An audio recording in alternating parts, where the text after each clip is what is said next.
Exclusive ಆದಂತಹ ಸುದ್ದಿ, political exclusive ಇದು. ಲೋಕಸಭಾ ಚುನಾವಣೆ ಸಮೀಪಿಸ್ತಾ ಇದೆ. ಲೋಕಸಭಾ ಸಂಗ್ರಾಮದಲ್ಲಿ ಯಾರಿಗೆ ಗೆಲುವಿನ ಗಿಫ್ಟ್ ಸಿಗುತ್ತೆ? ರಾಮ ಮಂದಿರ ಲೋಕಾರ್ಪಣೆಯ ನಂತರ ಹೊರಬೀಳ್ತಾ ಇರುವಂತಹ ಮೊದಲ ಸಮೀಕ್ಷೆ ಇದಾಗಿತ್ತು. ಬಹಳಷ್ಟು ಕುತೂಹಲವನ್ನ ಹುಟ್ಟುಹಾಕಿತ್ತು. ಮಹಾಸಮರದಲ್ಲಿ ಯಾರ ಪರ ಮತದಾರ ಒಲವನ್ನ ತೋರುತ್ತಾ ಇದ್ದ? ಮತದಾರನ ನಾಡಿಮಿಡಿತ ಏನು? ಮತದಾರನ ಮನದಾಳದ ಮಾತೇನು ಅನ್ನೋದರ ಬಗ್ಗೆ ಟೈಮ್ಸ್ ನೌ ಸಮೀಕ್ಷೆಯಲ್ಲಿ ಮಾಹಿತಿ ಬಹಿರಂಗ ಆಗಿದೆ.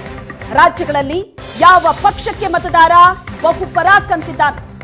ಮತದಾರನ ಮನದಾಳ ಅರಿಯೋದಕ್ಕೆ ಟೈಮ್ಸ್ ನೌ ನಡೆಸಿದಂತ ಮೆಗಾ ಸರ್ವೆ. ರಾಮ ಮಂದಿರ ಉದ್ಘಾಟನೆಗೂ ಮುನ್ನ ಒಂದು ಲೆಕ್ಕ ಆದ್ರೆ ಉದ್ಘಾಟನೆಯ ನಂತರ ಲೆಕ್ಕ ಬದಲಾಗಿದೆ ಅಂತಲೇ ಹೇಳಲಾಗಿತ್ತು. ಅದಾದ ನಂತರ ಇದು ರಿಲೀಸ್ ಆಗ್ತಾ ಇರುವಂತಹ ಒಂದು ಸಮೀಕ್ಷೆಯ ವರದಿ ಟೈಮ್ಸ್ ನೌ ಮೆಗಾ ಸರ್ವೆ. ಈ ಸರ್ವೆ ಏನಂತ ಹೇಳ್ತಾ ಇದೆ? ಇಡೀ ದೇಶವನ್ನ ಗೆಲ್ಲುವಂತಹ ಪಕ್ಷ ಯಾವುದು, ಯಾವ್ಯಾವ ರಾಜ್ಯದಲ್ಲಿ ಯಾವ್ಯಾವ ಪಕ್ಷದ ಪರ ಅಲ್ಲಿನ ಮತದಾರರು ಒಲವನ್ನ ತೋರ್ತಾ ಇದ್ದಾರೆ, ಇದರ ಬಗ್ಗೆ ಸಮಗ್ರವಾದ ಮಾಹಿತಿಯನ್ನ ಟೈಮ್ಸ್ ನೌ ಸಮೀಕ್ಷೆ ಬಹಿರಂಗಪಡಿಸಿದೆ. ಪ್ರತಿಮಾ, ಈ ಸಮೀಕ್ಷೆಯಲ್ಲಿ ಹಾಗಿದ್ರೆ ಯಾರ ಕೈ ಮೇಲಾಗ್ತಾ ಇದೆ? ಎನ್ಡಿಎ ಒಕ್ಕೂಟಕ್ಕೆ ಮತ್ತೆ ಜಯ ಲಭ್ಯ ಆಗುತ್ತಾ, ಅಥವಾ INDIA ಒಕ್ಕೂಟ ಆಲ್ರೆಡಿ ಸಾಕಷ್ಟು ಬಿರುಕು ಮೂಡಿರುವಂತಹ ಈ ಒಕ್ಕೂಟ ಏನಾದ್ರೂ ಯಶಸ್ಸನ್ನ ಗಳಿಸುತ್ತಾ? ಏನ್ ಹೇಳುತ್ತೆ ಸಮೀಕ್ಷೆ ಅನ್ನೋದರ ಇಂಚಿಂಚು ಡೀಟೇಲ್ಸ್ ಅನ್ನ ನಿಮ್ಮೆದುರಿಗೆ ಕೊಡ್ತಾ ಹೋಗ್ತಾ ಇದೀವಿ. ಹಾಗಿದ್ರೆ ಈ ಬಾರಿಯ ಸಮೀಕ್ಷೆ, ಅದರಲ್ಲೂ ಪ್ರಮುಖವಾಗಿ ರಾಮ ಮಂದಿರ ಲೋಕಾರ್ಪಣೆಯಾದ ಮೇಲೆ ನಡೀತಾ ಇರುವಂತಹ ಸಮೀಕ್ಷೆ ಆಗಿರೋದ್ರಿಂದಾಗಿ ಏನಾದ್ರೂ ಬದಲಾವಣೆಗಳು ಕಂಡು ಬರ್ತಾ ಇದೆಯಾ? ಲೆಕ್ಕಾಚಾರ ಏನಾದ್ರೂ ಬದಲಾಗಿದೆಯಾ ಲೋಕಸಭಾ ಚುನಾವಣೆಯ ಸಮರದಲ್ಲಿ? ಹಾಗಿದ್ರೆ ಮಂದಿರ ಉದ್ಘಾಟನೆಯ ಬಳಿಕ ಯಾರಿಗೆ ಲಾಭ ಆಗ್ತಾ ಇದೆ, ಅಥವಾ ಅದೇನಾದ್ರೂ ಪರಿಣಾಮವನ್ನ ಬೀರ್ತಾ ಇದೆಯಾ? INDIA ಒಕ್ಕೂಟ ಎಷ್ಟು ಸ್ಥಾನವನ್ನ ಗಳಿಸುವಲ್ಲಿ ಯಶಸ್ವಿಯಾಗತ್ತೆ, ಅಥವಾ ಹ್ಯಾಟ್ರಿಕ್ ಜಯವನ್ನ ಸಾಧಿಸುತ್ತಾ ಮೋದಿ ನೇತೃತ್ವದ ಒಕ್ಕೂಟ ಅನ್ನುವಂಥದ್ದು ಈಗಿರುವಂತಹ ಪ್ರಶ್ನೆ. ಯಾಕಂದ್ರೆ ಲೋಕಸಭಾ ಸಮರದಲ್ಲಿ ಬಿಜೆಪಿ ಕಳೆದ ಬಾರಿ ಏನು ಭರ್ಜರಿ ಜಯಬೇರಿಯನ್ನ ಬಾರಿಸಿತ್ತು, ಈ ಬಾರಿ ಮತ್ತೆ NDA ಒಕ್ಕೂಟ ಅದನ್ನ ಗಳಿಸುವಲ್ಲಿ ಯಶಸ್ಸನ್ನ ಪಡೆದುಕೊಳ್ಳುತ್ತಾ ಅನ್ನೋದೇ ಈಗಿರುವಂತಹ ಪ್ರಶ್ನೆ.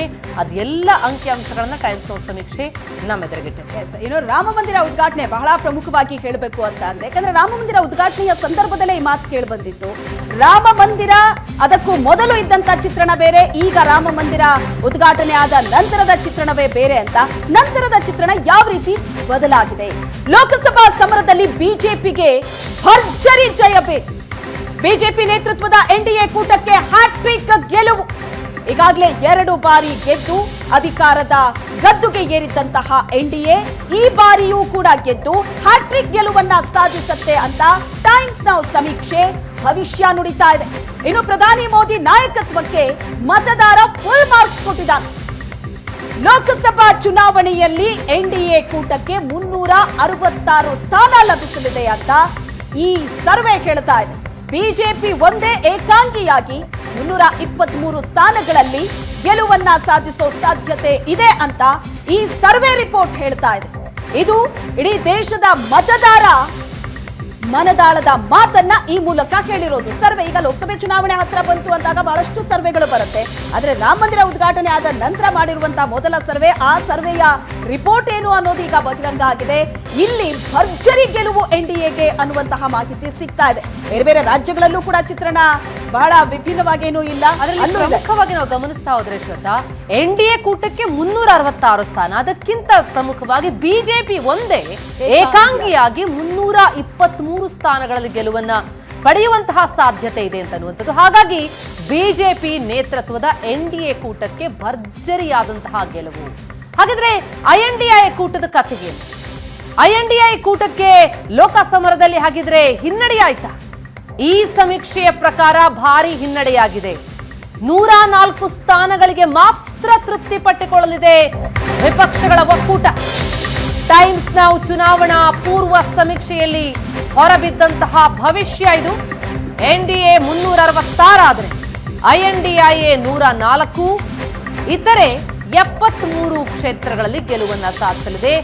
ಈ ಮೂಲಕ ಟೈಮ್ಸ್ ನೌ ನೀಡ್ತಾ ಇರುವಂತಹ ಭವಿಷ್ಯ ನೋಡ್ತಾ ಹೋದ್ರೆ 543 ಕ್ಷೇತ್ರಗಳ ಪೈಕಿ 366 ಕ್ಷೇತ್ರಗಳಲ್ಲಿ NDA ಒಕ್ಕೂಟ ಜಯಬೇರಿ ಬಾರಿಸುವಂತಹ ಸಾಧ್ಯತೆ ಇದೆ.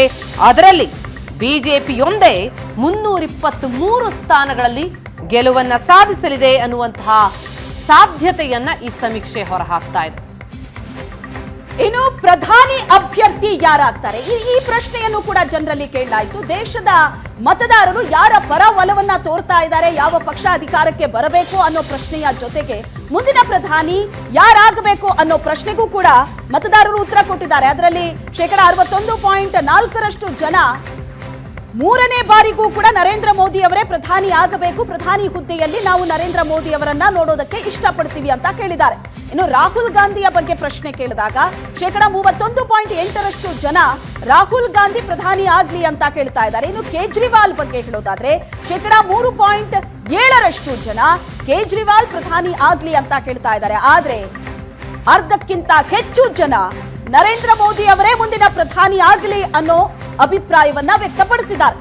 ಇದು ಟೈಮ್ಸ್ ನೌ ಸಮೀಕ್ಷೆಯಲ್ಲಿ ಬಹಿರಂಗವಾಗ್ತಾ ಇರುವಂತಹ ವಿಚಾರ ಇದು. ಉತ್ತರ ಪ್ರದೇಶದ ವಿಚಾರಕ್ಕೆ ಬರೋದಾದ್ರೆ ಎಲ್ಲಿ ರಾಮ ಮಂದಿರ ಉದ್ಘಾಟನೆಯಾಯಿತೋ ಆ ರಾಮ ಮಂದಿರ ಉದ್ಘಾಟನೆಯಾದ ಮೇಲೆ ಬಿಜೆಪಿಗೆ ಮತದಾರರು ಉತ್ತರ ಪ್ರದೇಶದಲ್ಲೂ ಕೂಡ ಬಹುಪರಾಗಂದಿದ್ದಾರೆ. ಹೆಚ್ಚು ಕ್ಷೇತ್ರ ಇರುವಂತಹ ಉತ್ತರ ಪ್ರದೇಶ, ದೇಶದಲ್ಲೇ ಅತಿ ಹೆಚ್ಚು ಲೋಕಸಭಾ ಕ್ಷೇತ್ರಗಳಿರುವಂತಹ ಉತ್ತರ ಪ್ರದೇಶದಲ್ಲಿ ಬಿಜೆಪಿ ಕಮಾಲ್ ಮಾಡಿದೆ. ಬಿಜೆಪಿ ಗೆಲುವಿನ ಭವಿಷ್ಯವನ್ನ ಟೈಮ್ಸ್ ನೌ ಸಮೀಕ್ಷೆ ನುಡಿದಿದೆ.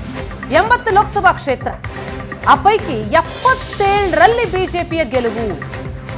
ಬಹುತೇಕ ಎಲ್ಲ ಕ್ಷೇತ್ರಗಳಲ್ಲೂ ಗೆಲುವು ಸಾಧಿಸಿದಂತೆ 3 ಕ್ಷೇತ್ರ ಹೊರತುಪಡಿಸಿದ್ರೆ 77 ಕ್ಷೇತ್ರಗಳಲ್ಲಿ ಬಿಜೆಪಿ ಗೆಲುವನ್ನ ಸಾಧಿಸುತ್ತೆ ಎನ್ನುವಂತಹ ಸಾಧ್ಯತೆಯನ್ನ ಹೊರಹಾಕ್ತಾ ಇದೆ ಈ ಸಮೀಕ್ಷೆ. ಕಳೆದ ಬಾರಿಗಿಂತಲೂ ಅತಿ ಹೆಚ್ಚು ಕ್ಷೇತ್ರಗಳಲ್ಲಿ ರಾಮ ಮಂದಿರ ಲೋಕಾರ್ಪಣೆಯ ಬಳಿಕ ನಡೆಯಲಿರುವಂತಹ ಈ ಲೋಕಸಭಾ ಚುನಾವಣೆಯಲ್ಲಿ ಬಿಜೆಪಿ ಪರ ಒಲವು ವ್ಯಕ್ತವಾಗ್ತಾ ಇದೆ. ಕಳೆದ ಬಾರಿ 62 ಶ್ವೇತ, ಆದರೆ ಈ ಬಾರಿ 77. ಹಾಗೆ ನೋಡಿದ್ರೆ ಕಳೆದ ಬಾರಿಗಿಂತ 15 ಹೆಚ್ಚುವರಿ ಕ್ಷೇತ್ರಗಳನ್ನ ಈ ಬಾರಿ ಬಿಜೆಪಿ ತನ್ನದಾಗಿಸಿಕೊಳ್ಳುತ್ತೆ ಅಂತ ಈ ಸಮೀಕ್ಷೆ ಹೇಳ್ತಾ ಇದೆ. ಇಡೀ ದೇಶದಲ್ಲೇ ಅತಿ ದೊಡ್ಡ ರಾಜ್ಯ, ಅತಿ ಹೆಚ್ಚು ಲೋಕಸಭಾ ಕ್ಷೇತ್ರವನ್ನ ಹೊಂದಿರುವಂತಹ ರಾಜ್ಯ ಅಂದ್ರೆ ಅದು ಉತ್ತರ ಪ್ರದೇಶ. ಒಟ್ಟು 80 ಲೋಕಸಭಾ ಕ್ಷೇತ್ರ ಇದೆ. ಆದ್ರೆ ಈ ಬಾರಿ 77 ಸ್ಥಾನವನ್ನ ಗೆಲ್ಲುತ್ತೆ ಅಂತ ಸಮೀಕ್ಷೆ ಹೇಳ್ತಾ ಇದೆ.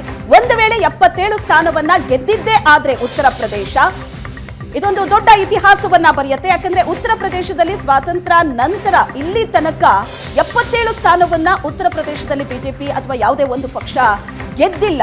2014ರಲ್ಲಿ 70ಕ್ಕಿಂತ ಹೆಚ್ಚು ಸ್ಥಾನವನ್ನ ಬಿಜೆಪಿ ಗೆದ್ದಿತ್ತು, ಆದ್ರೆ ಅದು 77 ಅಲ್ಲ.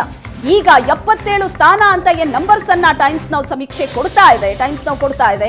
ಒಂದು ವೇಳೆ ಇದು ಗೆದ್ದಿದ್ದೆ ಆದ್ರೆ ಅದು ಬಿಜೆಪಿಯ ಅತಿ ದೊಡ್ಡ ಸಾಧನೆ ಆಗತ್ತೆ ಉತ್ತರ ಪ್ರದೇಶದಲ್ಲಿ. ಯಾಕಂದ್ರೆ ರಾಮ ಮಂದಿರ ಉದ್ಘಾಟನೆ ಅನ್ನೋದು ಇಡೀ ದೇಶದ ಮೇಲೆ ಯಾವ ರೀತಿ ಪರಿಣಾಮವನ್ನ ಬೀರಿದೆ, ರಾಮ ಮಂದಿರದ ಅಲೆ ಇಡೀ ದೇಶದಲ್ಲಿ ಯಾವ ರೀತಿ ಬಿಜೆಪಿಗೆ ಪ್ಲಸ್ ಆಗ್ತಾ ಇದೆ ಅನ್ನೋದನ್ನ ನೋಡ್ತಾ ಇದೀವಿ. ಅಂತದ್ರಲ್ಲಿ ಉತ್ತರ ಪ್ರದೇಶದ ಮೇಲೆ ಭರ್ಜರಿಯಾದ ಪರಿಣಾಮವನ್ನೇ ಅದು ಬೀರುತ್ತೆ. ಯಾಕಂದ್ರೆ ಕಳೆದ ಬಾರಿಗಿಂತ ಈ ಬಾರಿ ಸರಿಸುಮಾರು ಒಂದು 15 ಕ್ಷೇತ್ರವನ್ನ ಹೆಚ್ಚುವರಿಯಾಗಿ ಪಡೆಯುತ್ತೆ ಅಂತ ಟೈಮ್ಸ್ ನೌ ಸಮೀಕ್ಷೆ ಹೇಳ್ತಾ ಇದೆ.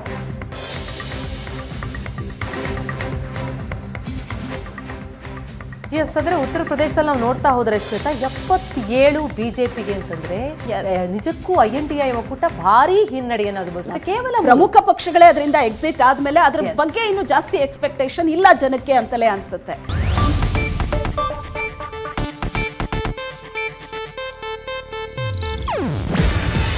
ಇದು ಏಷ್ಯಾನೆಟ್ ನ್ಯೂಸ್ ನೆಟ್ವರ್ಕ್ ಪ್ರಸ್ತುತಿ.